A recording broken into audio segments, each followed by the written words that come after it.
Hi, this is Dara, and I am going to try to record this video before my daughter comes out of her high school because I'm waiting out here to pick her up. So here's what's on my mind today for my non-binary update for the week. Last week when I posted a video, somebody posted a comment and I left it up there. Yeah, I left it up there.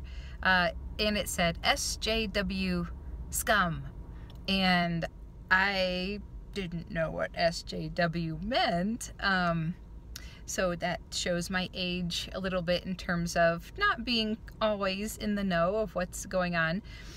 And so I went to my Conversations with the Gender Therapist Facebook community and asked everybody what that meant, and I also gave the context of it saying SJW scum. There was another comment they left that said feminist scum, but I went ahead and erased that one. But the SJW I was curious about. So I got a lot of comments on Facebook when I asked that question. It was really helpful for me to learn. And so I learned that that meant social justice warrior, and that it's oftentimes used in a derogatory sense. So clearly the person who was posting did not mean that as a compliment.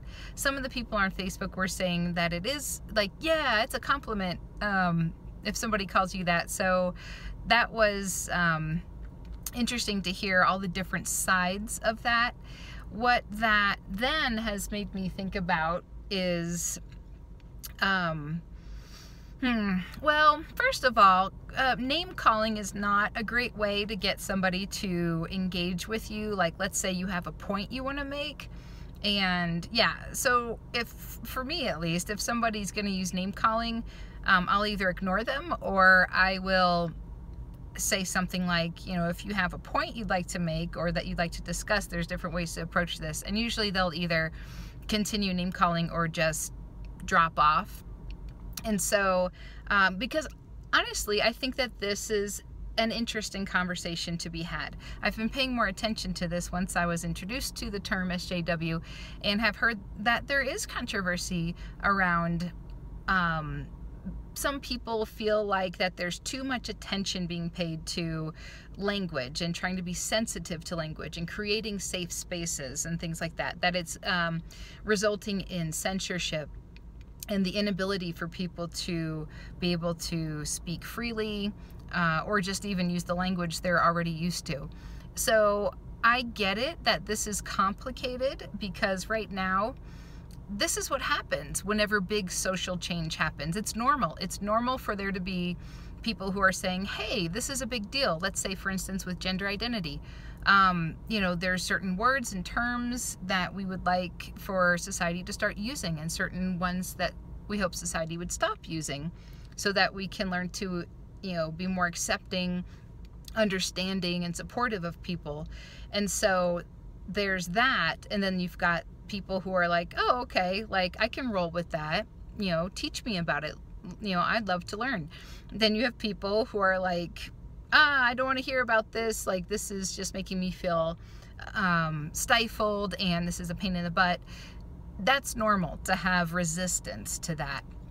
And so it's an important conversation to have, because eventually the hope will be to find a happy medium, a compromise between both, so that this does indeed become a part of society. It is important that these changes are acknowledged, but there's a certain way of communicating it to people, even to people who are resistant, to try to get them to understand a little bit better, I guess, our side of things. And so being non-binary is also, you know, for me, you know, of course, there's things I'm trying to teach people about what it means to be non-binary. And yeah, I've heard and gotten a lot of resistance from people about it, not wanting to bother with it. So I just patiently, I keep trying to figure out what are different ways I can explain this to people so that maybe they'll understand and they'll listen. So anyway, that's what I wanted to touch on today, is this idea of social justice warrior and where that came from, understanding why it is that people are using that, and also in a derogatory sense.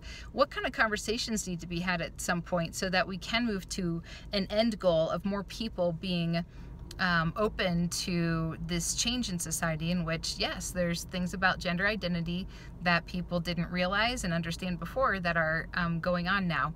So yeah, so I'm gonna go because my daughter texted me and said she's on her way out. Not that it's a secret that I have a YouTube channel. She won't be like, what are you doing?